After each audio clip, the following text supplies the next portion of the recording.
My hands trembled as Karen shoved my sister's wheelchair down the steps. Accidents happen, she sneered, adjusting her pearls.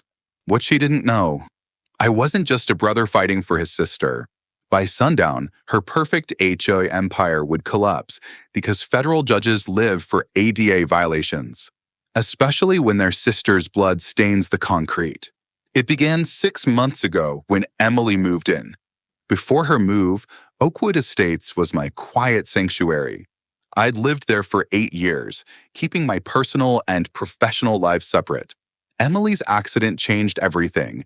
She needed more care, so I converted my home office into her bedroom and built a temporary wooden ramp so her wheelchair could navigate the front steps.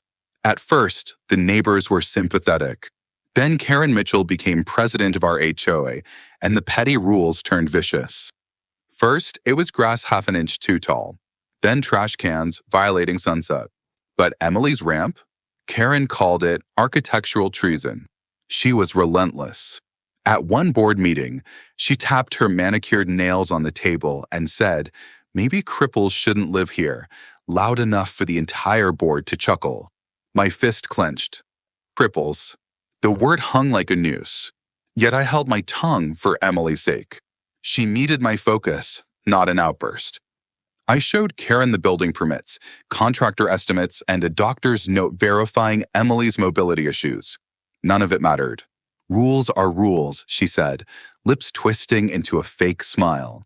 Perhaps if your sister's condition is so severe, she should consider a more appropriate living arrangement. That morning, I was loading Emily into our car for a physical therapy appointment when Karen Power walked up with 2 board members in tow. "We're conducting an emergency inspection of your unapproved structure," she announced, voice dripping with false sweetness. "I've already explained we have permits from the city," I replied, checking my watch. We were running late and Emily was anxious. "City permits aren't the same as HOA approval." She brandished a formal-looking document. "This is a removal notice. You have 24 hours to tear down that ramp. Daily fines of $200 start tomorrow." Emily touched my arm gently. "We need to go." I nodded, trying to tamp down my anger. "Karen," I said through clenched teeth, "we'll discuss this when I'm back." She merely offered a smug tilt of her head. "You'll have less to discuss if you comply." As we backed out, I saw her snapping pictures of the ramp with her phone. Emily's therapy ran later than expected, and we didn't get home until hours after the appointment. The clock read 2 a.m. by the time I helped her inside. That's when I noticed Karen's "Victory" text blinking on my phone. "Ramp's gone. Compliance is cheaper than fines." I typed back, "So are federal lawsuits." I didn't hit send, deciding to cool off first. Emily needed rest, and I didn't want to wake her. The next morning, we pulled up to find a group of workers already dismantling the ramp. Wooden planks lay strewn across the lawn. Karen's smirk froze as I stepped over the splintered remains. "You've got 24 hours to rebuild this," she hissed. "Or what?" I countered, voice low. "You'll sue me?" Her laugh chilled the air. "Better, I'll make you beg." I forced myself to stay calm. We had an agreement about those 24 hours. Now you've left my sister with no safe way inside. Karen shrugged. "That's not the HA's concern. You should have followed protocols." Neighbors gathered, but kept their distance, uncertainty etched on their faces. With no ramp, Emily was stuck in the car. I insisted Karen halt the demolition. She flicked a glance at her diamond watch. "My work is done, but as a courtesy, I'll have my men help you carry her up the steps. Once, after that, you're on your own." The men moved too slowly for Karen's taste. "This is taking forever," she snapped. She pushed past them, grabbing the wheelchair's handles. Emily gripped the armrests. "Please be careful," she whispered. Her whimper cut through me, the same sound she'd made after the accident. "I'm sorry," she mouthed, clutching her ribs. Karen's sigh was louder than Emily's pain. Karen tilted the chair back, trying to haul it up the first step. She had no idea how to maneuver a wheelchair. Before I could intervene, her grip slipped. The chair jerked sideways, then thudded down 3 steps. Emily tumbled out, landing hard at the bottom. I vaulted down to reach her. "Emily," She clutched her arm, tears streaming. Karen stood at the top, adjusting her pearls. Accidents happen. This is why unapproved equipment is a liability. She looked bored, as though she'd spilled coffee instead of nearly breaking my sister's bones. My hands shook with rage. You just shoved my sister down the stairs, I snarled, helping Emily back into the chair. Her arm was already bruising. Karen sniffed. I didn't shove anyone. She fell because that wheelchair isn't right for stairs. Perhaps you should consider something more ADA compliant next time, assuming the HOA approves it. A neighbor, Mrs. Rodriguez, rushed over. That was deliberate negligence, she whispered to me. I saw everything. I nodded, trying to keep my voice level. Can you help me get Emily to the hospital? Together, we maneuvered her back into my car. Karen was sauntering away with her toadies. This isn't over, I called. She glanced back, giving me that smug smile. Actually, it is. Rebuild that ramp and you'll be fined. And if you dare reinstall it without permission, the fines double. At the emergency room, the doctor confirmed Emily's sprained wrist and bruised ribs. It could have been far worse. She squeezed my hand. Don't blame yourself, she whispered, seeing the guilt in my eyes.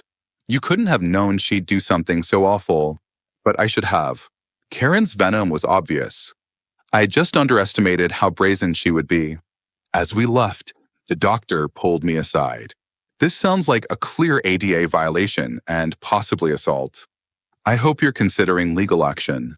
I nodded. Yes, I am. Once home, several neighbors helped carry Emily up the steps. Mrs. Rodriguez handed me a casserole and quietly offered. My porch camera caught it all. You can have the footage anytime. That kindness anchored me. For 5 years, I'd avoided revealing my occupation. But Karen's attack changed everything. I had a reputation for zero tolerance in discrimination cases, and it was about time my neighbors learned exactly who I was. That night, as Emily rested, I called my clerk. Susan, clear my docket. I have an emergency situation at home. I could practically hear her worried expression. Are you okay, Your Honor? I gave her concise directions. Gather relevant case files, highlight ADA statutes, coordinate with a colleague to cover my usual court schedule. Karen had no idea who she had just crossed. The next morning, Emily insisted on accompanying me to Karen's hastily called emergency HOA meeting. She wore a sling and tried to look brave, but I saw pain flicker in her eyes. The community center was crowded. Karen banged her gavel, eager to put on a show. We're here to discuss property violations at the Thompson home and the homeowner's threatening behavior, she announced, scanning the audience for support. She began a lengthy tirade about my unsightly ramp, my disregard for the rules, and my aggressive confrontation. Each word dripped with self-righteousness. She displayed photos of the ramp, the slope, and even the wood I'd used. Then she leveled her final accusation. Mr. Thompson has repeatedly refused to comply and has threatened retaliation against this board. We are simply doing our job to maintain community aesthetics. When she finished, I rose slowly and met her gaze. Before I respond, I'd like to share some context Mrs. Mitchell left out. I signaled Mrs. Rodriguez, who connected her phone to the projector. The screen flickered. Play the tape, I said. The room fell silent as footage showed Karen losing control of the wheelchair, sending Emily tumbling down the steps. A collective gasp rose. Karen sprang up, face pale. That video is out of context, she shouted. I was trying to help. I spoke calmly. The context is that you illegally removed a temporary ADA-compliant structure and then injured my disabled sister through reckless handling. I let the video run until the final moment where Emily hit the ground. I paused the frame and turned to the audience. For those who don't know me, I've lived here for 8 years, minding my own business. What Mrs. Mitchell never realized is that I'm more than Emily's brother. I stepped aside from the projector. Meet James Thompson, HOA target. But this, I pointed to the paused footage, is Judge James Thompson. I currently preside over multiple federal cases involving housing discrimination and ADA violations. I've listened to your insults and endured the petty fines, but sending my sister to the ER crossed a line. Karen's face went ashen. Whispers rippled through the crowd. Federal judge, someone murmured. ADA violations, another said, sounding horrified. I continued, you violated federal law, specifically the Americans with Disabilities Act and possibly the Fair Housing Act. And let's not forget this could be considered assault. The board members shifted uneasily in their seats. One of them lifted a trembling hand. We vote to reinstate the ramp and issue an immediate apology. Another cleared his throat. I move to terminate the fines. The motion passed unanimously. Karen slammed the gavel down, but her authority was already in ashes. By dawn, her resignation letter arrived, brief and bitter. It read, I underestimated you. I texted Emily, round one's ours. But Karen's Mercedes still lingered near the curb, engine running. She wasn't done yet. However, neither was I. A day later, federal marshals knocked on Karen's immaculate door with a warrant. My phone buzzed with updates from investigators.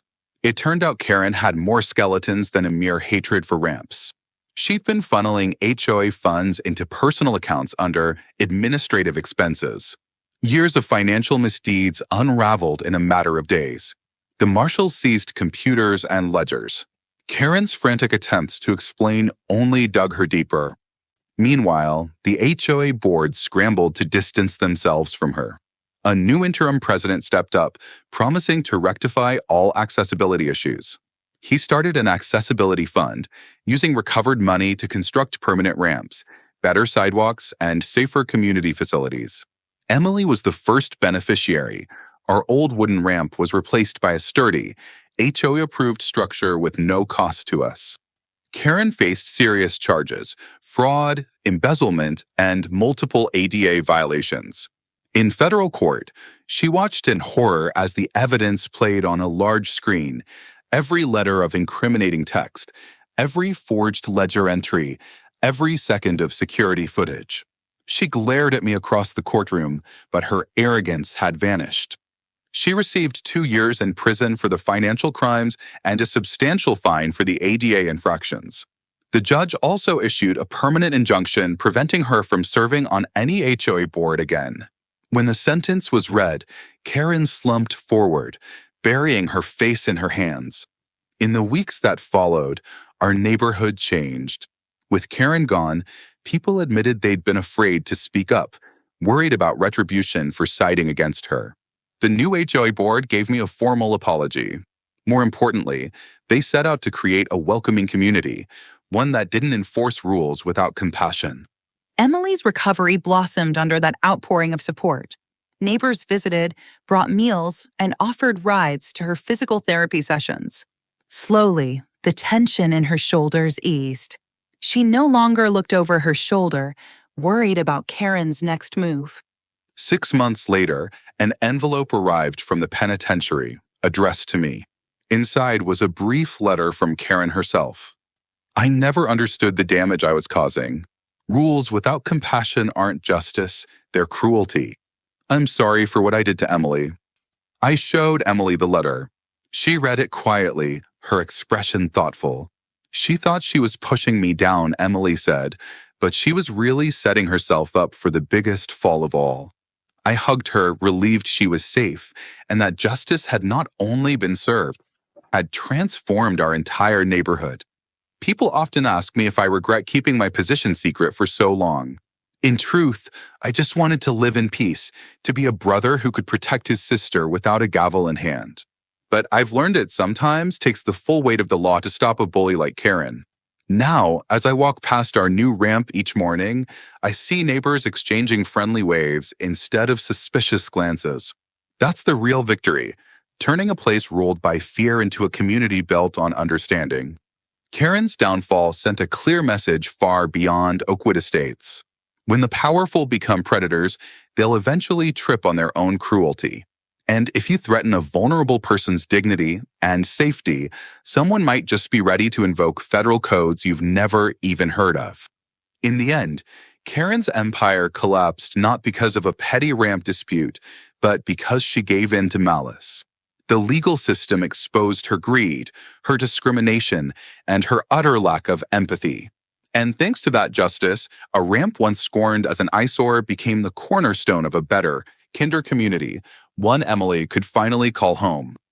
I'm just grateful my sister's wheelchair only suffered a few scratches, that her bruises healed, and that the biggest wound Karen inflicted was on her own future. Accidents happen, but so does accountability, especially when you push the wrong person too far.